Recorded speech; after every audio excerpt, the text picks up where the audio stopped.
안녕하세요. 오늘도 내 삶을 이끄는 여러분을 응원하는 리더스 이슈입니다. 오늘은 세 가지 소식을 전해드리겠습니다. 먼저 기초연금과 국민연금 제도가 바뀐다는 소식, 그 다음으로 2016년 김포에서 일어났던 안타까운 사건, 마지막으로 일론 머스크가 한국의 인구 문제에 대해 한 이야기 순서로 말씀드리겠습니다. 첫 번째 소식, 기초연금 부부 감액 제도가 바뀝니다. 정부가 기초연금과 국민연금 제도를 손본다고 발표했습니다. 지금까지는 부부가 함께 기초연금을 받으면 각각 20%씩 깎였습니다. 예를 들어 혼자 사시는 분이 한 달에 30만 원을 받는다면 부부는 각자 24만 원씩만 받았던 겁니다. 정부는 부부가 함께 살면 집세나 공과금 같은 생활비를 나눠 쓰니까 돈이 덜 든다는 이유로 이 제도를 만들었습니다. 하지만 이 때문에 일부러 이혼하는 경우도 있었습니다. 서류상으로만 이혼해서 연금을 더 받으려는 분들이 생긴 거죠. 이번에 정부는 이 감액 비율을 줄이기로 했습니다. 소득이 낮은 부부들부터 먼저 적용하는데요. 2027년에는 20%에서 15%로 2030년에는 10%까지 낮출 계획입니다. 국민연금도 바뀝니다. 지금까지는 일을 하면서 돈을 벌면 연금이 깎였습니다. 한 달에 309만 원 넘게 벌면 넘는 금액에 따라 연금을 5%에서 25%까지 줄였던 겁니다. 6월 17일부터는 이 기준이 바뀝니다. 한 달에 509만 원까지는 아무리 벌어도 연금을 깎지 않습니다. 일을 해도 연금을 온전히 받을 수 있게 되는 거죠. 또 하나, 올해부터 국민연금 보험료가 조금 올랐습니다. 9%에서 9.5%로 오른 건데요. 한 달에 80만 원도 안 되는 소득으로 사시는 분들에게는 정부가 국민연금 보험료를 대신 내줍니다. 최대 37,950원까지 지원합니다. 기초연금은 많은 어르신들의 생활비입니다. 월 20만 원, 30만 원이 적어 보일 수 있지만 어떤 분들에게는 한 달 식비나 병원비를 해결하는 중요한 돈입니다. 그런데 부부라는 이유만으로 20%씩 깎이니 실제로 살아가는데 어려움을 겪는 분들이 많았습니다. 두 분 다 건강하지 않거나 병원비가 많이 드는 경우에는 더욱 힘들었죠. 이혼까지 하는 분들이 생긴 건 제도가 현실과 맞지 않았다는 증거입니다. 국민연금 감액 완화도 중요합니다. 요즘은 70이 넘어서도 일하시는 분들이 많습니다. 건강도 유지하고 용돈도 벌 겸 일하시는데 그때마다 연금이 깎이면 일할 의욕이 떨어집니다. 새 제도는 일해도 연금을 온전히 받을 수 있게 해서 건강이 허락하는 한 계속 일할 수 있도록 돕습니다. 이번 변화는 실생활에 직접 영향을 미칩니다. 부부가 함께 기초연금을 받고 계신다면 앞으로 받는 금액이 조금씩 늘어날 수 있습니다. 특히 소득이 낮은 편이라면 더 빨리 혜택을 보실 겁니다. 일을 하고 계신 분들도 좋은 소식입니다. 6월 17일부터는 한 달에 500만 원 정도까지 벌어도 연금이 안 깎입니다. 일자리를 구하시거나 계속 일하실 때 부담이 줄어드는 거죠. 다만 이런 변화가 언제부터 얼마나 적용되는지는 국회에서 정해집니다. 올해 안에 결정되면 내년부터 조금씩 바뀔 예정이니 관심 있게 지켜보시면 좋겠습니다.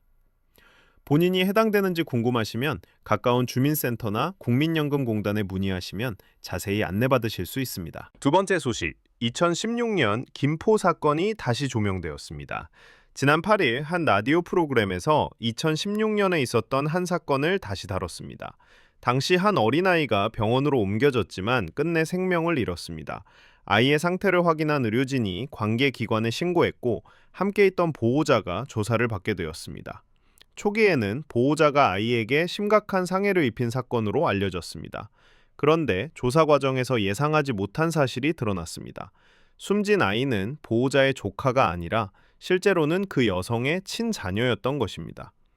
이 여성은 과거 가족 내에서 장기간 부적절한 대우를 받아왔던 것으로 밝혀졌습니다. 당시 이 여성은 의사 표현과 자기 보호가 쉽지 않은 상황이었고 경제적으로도 독립하기 어려운 환경에 놓여 있었습니다. 그 과정에서 출생한 아이들이 가족관계상 다른 방식으로 등록되어 있었던 사실도 확인되었습니다. 여성은 오랜 기간 가족을 돌보며 생활해 왔고 여러 명의 아이를 양육하는 상황에서 극심한 심리적 부담을 겪고 있었습니다. 시간이 흐르면서 누적된 스트레스가 감당하기 어려운 수준에 이르렀고 어느 순간 돌이킬 수 없는 결과로 이어지게 되었습니다. 재판 과정에서 이 여성에게는 비교적 낮은 형량이 선고되었고 사건의 또 다른 당사자에게는 더 무거운 형이 내려졌습니다. 이 사건이 다시 언급된 것은 이러한 문제를 사회가 잊지 말아야 한다는 의미입니다. 주변에 어려움을 겪는 사람이 있다면 관심을 갖는 것이 중요하며 제도적으로도 보다 촘촘한 보호 장치가 필요하다는 점을 다시 한번 생각하게 합니다. 세 번째 소식, 일론 머스크가 한국 인구 문제를 다시 언급했습니다. 테슬라 전기차를 만드는 회사의 최고 경영자 일론 머스크가 팟캐스트 인터뷰에서 한국을 언급했습니다. 팟캐스트는 인터넷으로 듣는 라디오 같은 겁니다. 머스크는 한 나라가 잘못된 방향으로 가는 신호 중 하나가 성인용 기저귀가 아기용 기저귀보다 많이 팔리는 것이라고 말했습니다. 노인이 아기보다 많아진다는 뜻이죠. 그는 한국이 이미 몇 년 전에 그 지점을 지났다고 했습니다.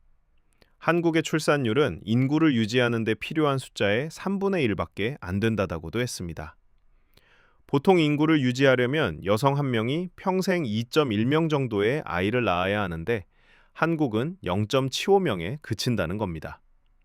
머스크는 이런 추세가 계속되면 3세대, 그러니까 약 100년 후에는 한국 인구가 지금의 3%밖에 안 될 거라고 했습니다. 그리고 그때가 되면 북한은 한국을 침공할 필요도 없이 그냥 걸어서 넘어오면 된다는 표현을 썼습니다. 머스크는 전에도 여러 번 한국의 낮은 출산율을 언급했습니다. 작년에도, 재작년에도 비슷한 이야기를 했습니다.